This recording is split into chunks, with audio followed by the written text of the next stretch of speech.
त्रिकोणमितीय फलन, trigonometric function. तो त्रिकोणमितीय फलन पढ़ने के लिए सबसे पहले हम लोग जो कक्षा 10 में आप लोग पढ़े हैं उसको रिवीजन करेंगे। तो कक्षा 10 में आप लोग क्या क्या पढ़े हैं उसके बारे में पहले बात करेंगे, फिर त्रिकोणमितीय फलन की बात करेंगे ना। तो सबसे पहले बात आती है कि त्रिकोणमिति क्या है, त्रिकोणमिति क्या है इसकी बात करें ना। त्रिकोणमिति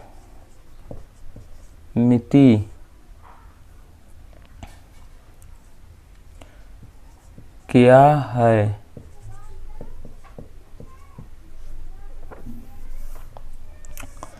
तो त्रिकोणमिति जो है किससे बना है या फिर इसका अर्थ क्या होता है ना। तो त्रिकोणमिति जो है ट्रिगोन धन मैट्रोन से बना है, मैट्रोन। और ट्रिगोन का अर्थ होता है त्रिभुज,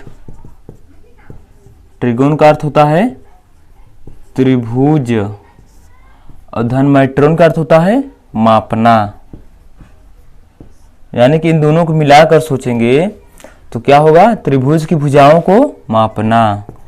यानी कि त्रिकोणमिति का अर्थ हुआ त्रिभुज की भुजाओं को मापना, त्रिभुज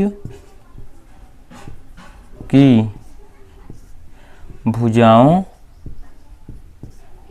को मापना। ओके, तो ये हो गया त्रिकोणमिति कहते क्या हैं। तो त्रिकोणमिति को इसी तरीके से समझा जा सकता है, त्रिभुज की भुजाओं को मापना को ही त्रिकोणमिति कहा जाता है। ओके, फिर हम बात करेंगे कक्षा 10 में आप लोगों ने क्या क्या पढ़ा। तो कक्षा 10 में हम लोगों ने एक त्रिभुज के बारे में पढ़ा था, क्योंकि इसका अर्थ ही साफ हो रहा है त्रिभुज की भुजाओं को मापना। तो एक त्रिभुज से सब कुछ समझेंगे ना। तो देखिए जैसे एक त्रिभुज है ए बी सी, तो यहाँ पर मैंने मान लिया थीटा कोण, और यहाँ क्या होगा समकोण। और हमको पता है समकोण के सामने वाली भुजा क्या होती है, कर्ण भुजा होती है। समकोण के सामने वाली भुजा कर्ण, और थीटा के सामने वाली भुजा क्या होता है, लंब होता है। तो यहाँ पे लिख देंगे लंब। और जो तीसरी भुजा बची रहती है वो शेष भुजा होती है आधार। तो अब हम फार्मूला बनाने के लिए देखिए एक ट्रिक बनाए हैं। आधार को ए से प्रदर्शित करेंगे और लंब को यल से, एंड कर्ण को के से। तो इसकी सहायता से 6 अनुपात हमको मिला था कक्षा 10 में जो पढ़े थे। क्या क्या अनुपात था वो, साइन थीटा था। तो साइन थीटा इक्वल टू क्या होता है, लंब बटे कर्ण। तो ये लंब बटे कर्ण जो है तो इससे निकालेंगे हम ना, लाल बटे कक्का से। देखिए लाल बटे कक्का, और इसका भी मतलब समझा देंगे। तो देखिए इसका मतलब होता है लंब बटे कर्ण, तो ये हो गया साइन का, और ये दूसरा हो जाएगा कास का, और ये हो जाएगा टैन का। और अगर इसी का उल्टा कर देंगे, टैन का उल्टा काट और कास का उल्टा करेंगे तो सेक बनेगा, और साइन का उल्टा करेंगे तो कोसेक बनेगा। तो इसी से हम देखिए सूत्र बनाएंगे। देखिए साइन थीटा इक्वल टू क्या होता है, यल अपान के, तो लंब बटे कर्ण, लंब बटे कर्ण। और कास थीटा होगा ई अपान के, यानी कि आधार बटे कर्ण, आधार बटे कर्ण। एंड टैन थीटा यल अपान ए, यानी कि लंब बटे आधार।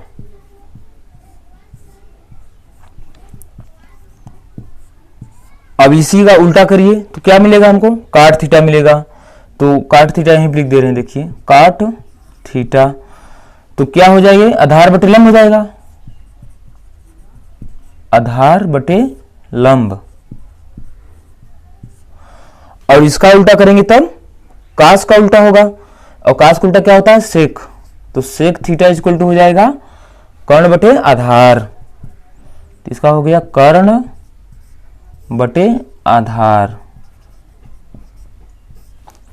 और कोसेक थीटा किसका उल्टा बनेगा, साइन का। तो कोसेक थीटा साइन उल्टा करिए, कर्ण बटे लंब हो जाएगा, के अपान एल। तो कर्ण बटे लंब।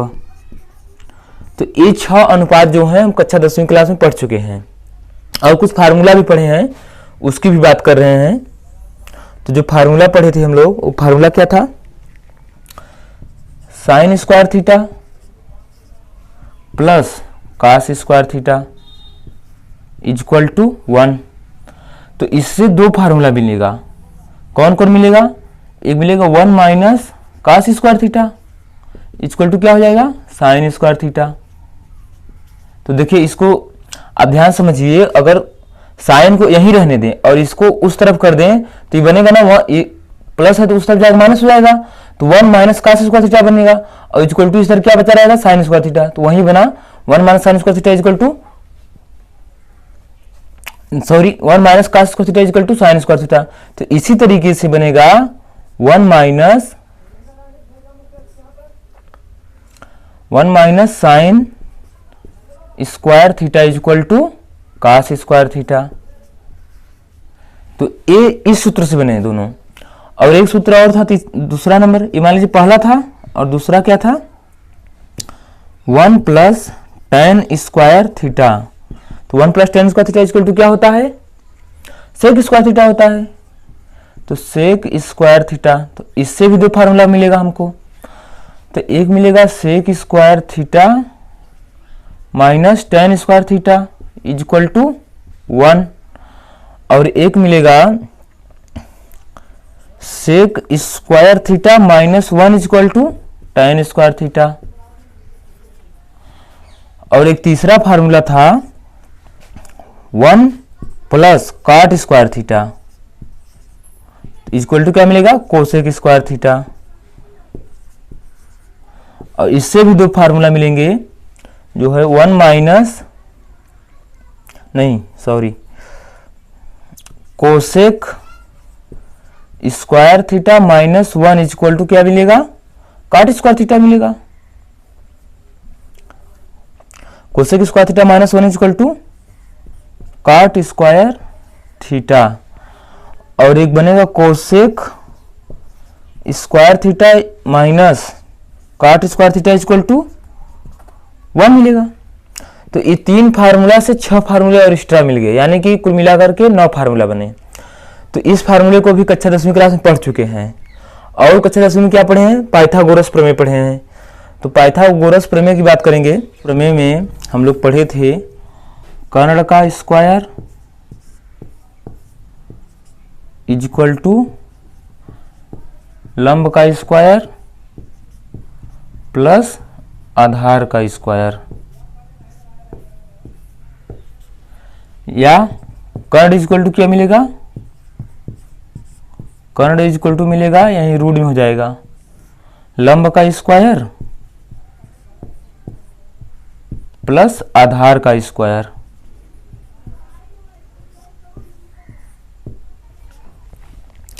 और इसी को हम पक्षांतर करके बनाएंगे। जैसे मान लीजिए लंब निकालना हुआ तो लंब निकालने के लिए क्या करेंगे हम लोग? लंब का स्क्वायर, इसको पक्षांतर करके बनाएंगे।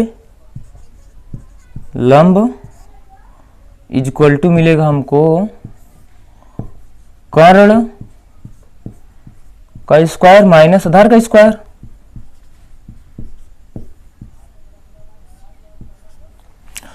अगर आधार निकालना हुआ तब तो आधार इक्वल टू हो जाएगा कर्ण का स्क्वायर माइनस लंब का स्क्वायर।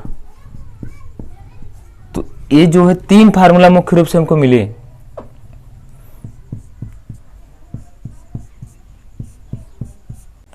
तो इसी को हम कहते हैं पाइथागोरस प्रमेय।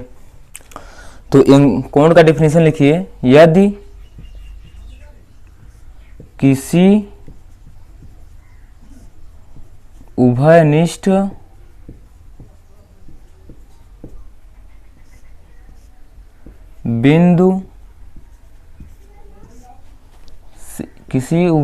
बिंदु से निकलने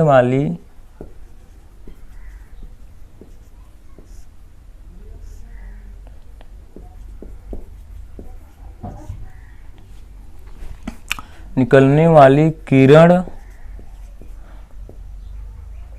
निकलने वाली दो किरण, दो किरण या दो किरणों, देखिए किसी उभयनिष्ठ बिंदु से निकलने वाली दो किरणों के बीच के झुकाव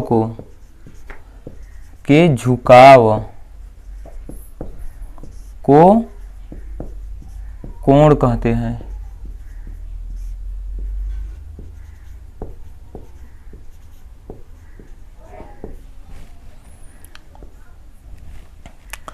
तथा उस उभयनिष्ठ बिंदु को शीर्ष कहते हैं। तथा उस उभयनिष्ठ बिंदु को शीर्ष कहते हैं। तो देखिए कैसे बनेगा। मान लीजिए कोई उभयनिष्ठ बिंदु, एक मान लीजिए ए बिंदु है, तो इससे निकलने वाली दो किरण निकालिए। एक इधर हो गया, एक किरण मान लीजिए इस तरफ से निकला, तो इसके बीच झुकाव, जो ये जो झुकाव है, इसे क्या कहेंगे? कोण कहेंगे। और इसे क्या, इस उभयनिष्ठ बिंदु को क्या बोलेंगे? शीर्ष। तो इसे बोलते हैं प्रारंभिक भुजा,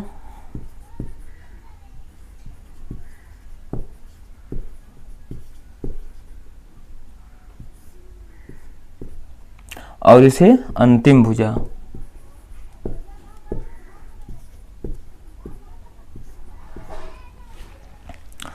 तो ये हो गया कोण। और कोण को किससे प्रदर्शित करते हैं? थीटा से।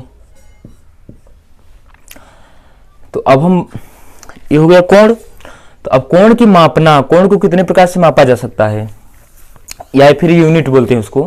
कोण का यूनिट क्या है? कोण का मापन, कोण दो प्रकार से मापा जा सकता है। पहला डिग्री माप और दूसरा रेडियन माप। तो चलिए पढ़िए। डिग्री माप, पहला डिग्री माप एंड दूसरा रेडियन माप।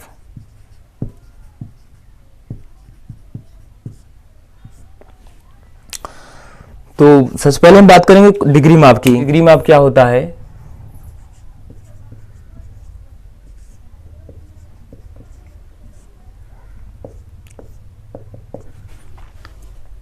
तो हम डिग्री माप की बात कर रहे हैं। यदि प्रारंभिक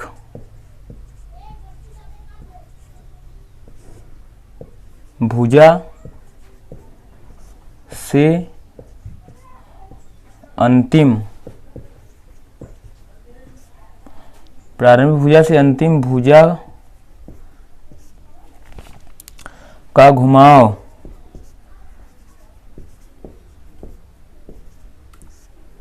एक पूर्ण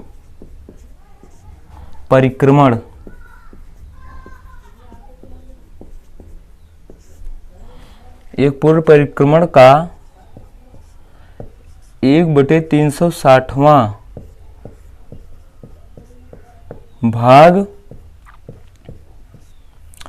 यदि प्रारंभिक भुजा से अंतिम भुजा का घुमाव एक पूर्ण परिक्रमण का 1/360वां भाग हो तो उसे 1 डिग्री कहते हैं।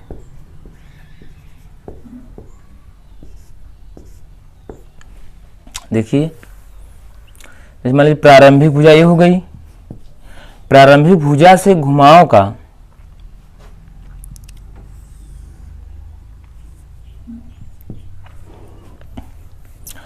तो देखिए प्रारंभिक भुजा, मान लीजिए इसको प्रारंभिक भुजा मान लें, तो इसके घुमाव का ये इस तरीके से 1/360वां, तो ये भाग हो गया, कुल मिलाकर 360 भाग होगा इसमें।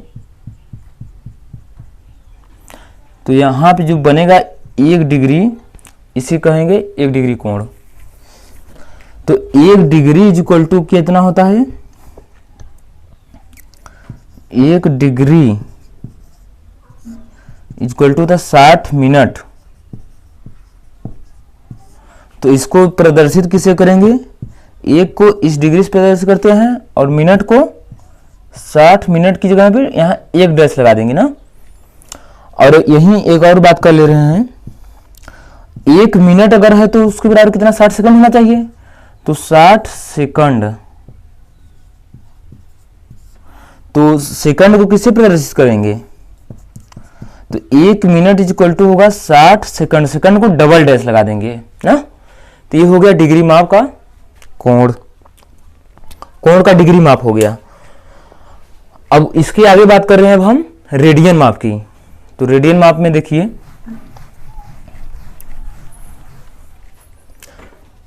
अब हेडिंग डालिए रेडियन माप। रेडियन माप, रेडियन माप में एक वृत्त, सबसे पहले डिफिनेशन लिखेंगे ना, एक वृत्त जिसकी त्रिज्या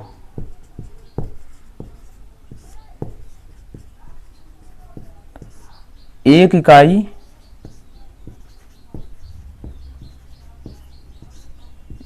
हो के केंद्र पर एक इकाई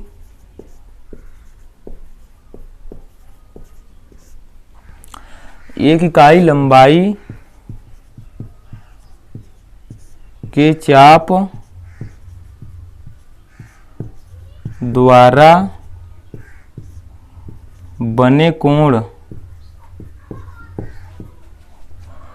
बने कोण को एक रेडियन कहते हैं।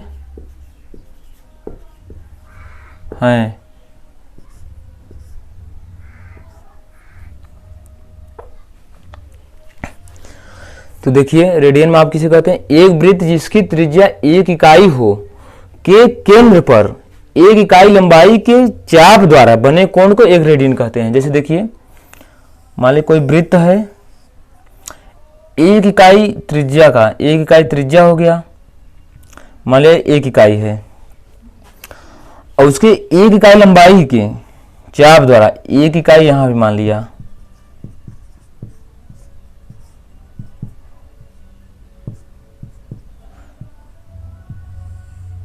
तो यहां जो कोण बनेगा वहां एक रेडियन का बनेगा, और ये एक इकाई है, तो इसी को कहते हैं रेडियन। तो एक रेडियन इज इक्वल टू हमको मिलेगा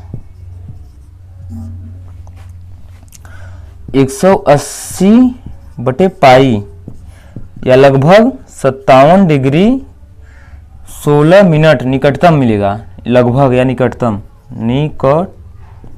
निकटतम। तो ये हो गया रेडियन माप। तो अब हम आगे बात करेंगे डिग्री माप और रेडियन माप में संबंध। डिग्री माप और रेडियन माप में संबंध की बात कर रहे हैं ना। तो हमको पता है 360 डिग्री इज इक्वल टू कितना मिलेगा, 2 पाई रेडियन, 2 पाई रेडियन।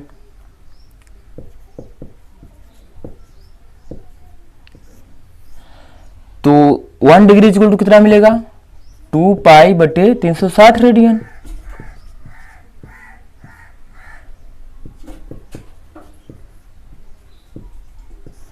या फिर अगर इसे 2 से काटेंगे तो 180 बार में कट जाएगा, तो 1 डिग्री इज इक्वल टू क्या मिलेगा, पाई बटे 180 रेडियन।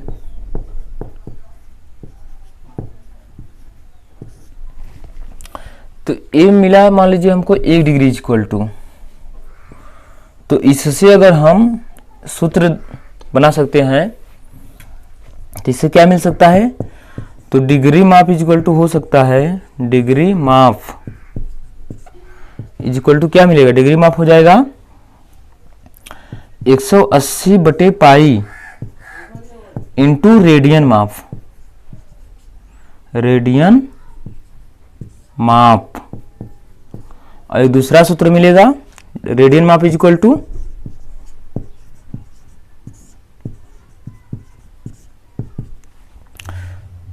पाई बटे 180 इंटू डिग्री माप। डिग्री माप तो ये दो सूत्र जो मिले हैं बहुत इंपॉर्टेंट हैं। और हम कुछ और सूत्र की बात कर रहे हैं जो वृत्त के आधार पे होगा। जैसे मान लीजिए कोई वृत्त है ये, जिसकी त्रिज्या r है, तो त्रिज्या मान लीजिए r है और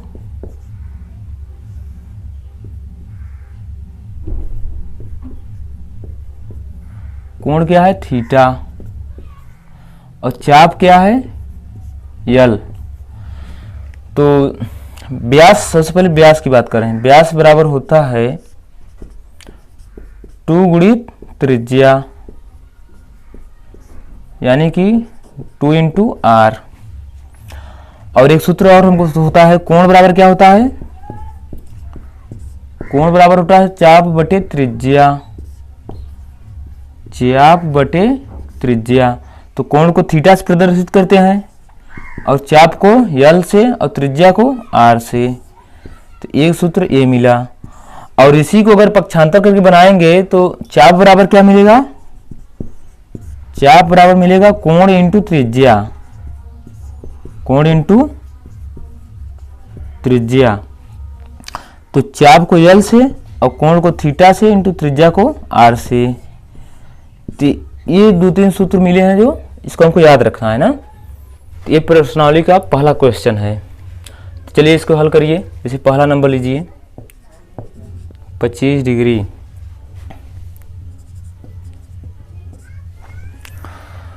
तो 25 डिग्री तो या तो इसको हमको पता है चूंकि 1 डिग्री इज इक्वल टू, या फिर 180 degree is equal to pi radian.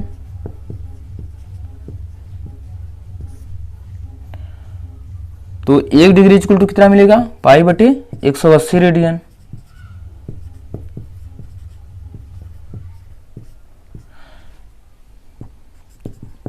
तो इसलिए 25 डिग्री इज इक्वल टू कितना हो जाएगा, पाई बटे 180 इंटू 25 डिग्री। तो ये हमारा हो जाएगा रेडियन में। तो इसको हल करिए। हल करेंगे तो 5 25 25 और 5 3 15 5 6 30, 5 पाई बाई 36 मिला है। तो यही हो गया आंसर, ये हो गया रेडियन में। ये था विस्तार विधि। और 60 विधि में अगर हल करेंगे इसी को, तो देखिए दूसरा मेथड। तो डायरेक्ट लिखेंगे यहाँ फार्मूला, रेडियन माप। रेडियन माप इज इक्वल टू क्या मिला था, पाई बटे 180 इंटू डिग्री माप। ये फार्मूला है। तो पाई बटे 180 जब रखेंगे, पाई बटे 180 इंटू डिग्री माप। डिग्री माप कितना है, 25 डिग्री। तो 25 डिग्री यहाँ रख लेंगे। अब इसे हल करेंगे तो 5 25 25 और 5 3 15 5 6 30, तो एक खुद आ जाएगा 5 पाई बाई 36, यानी कि 5 पाई बटे 36। यही हो गया आंसर। ये दूसरा विधि है। और ये पहला, दूसरा नंबर है -47 डिग्री 30 मिनट। तो इसको देखिए डायरेक्ट विधि से हल कर रहे हैं। रेडियन माप, रेडियन माप इज इक्वल टू क्या मिलेगा, पाई बटे 180 इंटू डिग्री माप।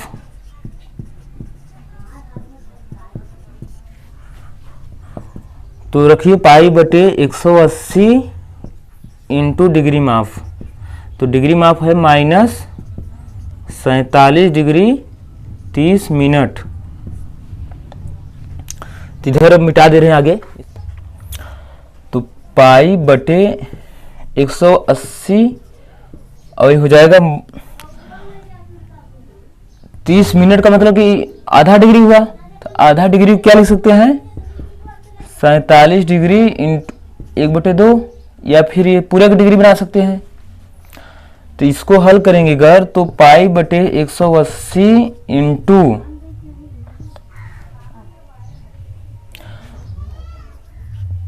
45 दूना 90 दो दूना 4 94 95/2 डिग्री मिला है। तो इस माइनस को हम आगे कर ले रहे हैं माइनस पाई बटे 180 इंटू 95/2।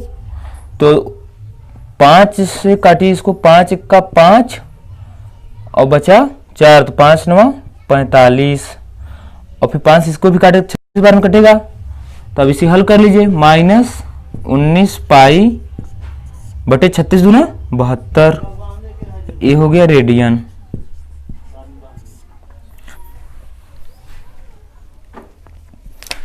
दो 240 डिग्री। तो 240 डिग्री से रेडियन माप हमको बदलना है। रेडियन माप इज इक्वल टू क्या मिलेगा पाई बटे 180 इंटू डिग्री माप। ये फार्मूला है तो रख दीजिए। तो पाई बटे 180 इंटू डिग्री माप। डिग्री माप क्या है 240।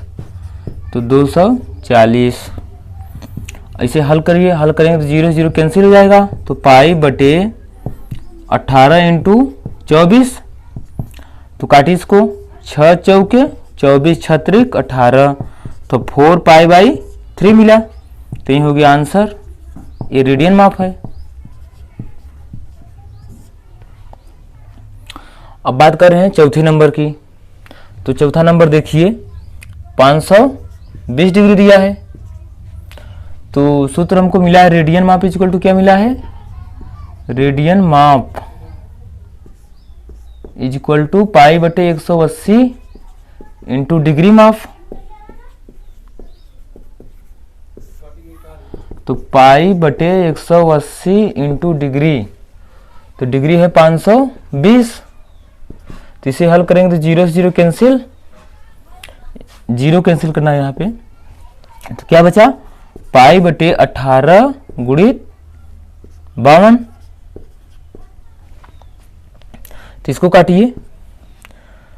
किसे कटेगा 2 से काटिए। 2 से काटेंगे तो 2 26 दूना 52 और 2 9 18। तो 26 पाई बटे 9 रेडियन। यही हो गया आंसर।